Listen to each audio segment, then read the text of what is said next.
Hello everyone, welcome back to this channel. In this video, I will show you the easy and clear steps on how to view storage capacity in Google Photos on computer.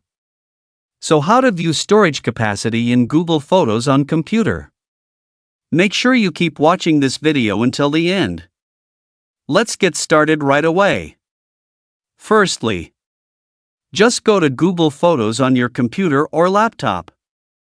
This is the Google Photos display. Next, move the cursor to the top right of the screen.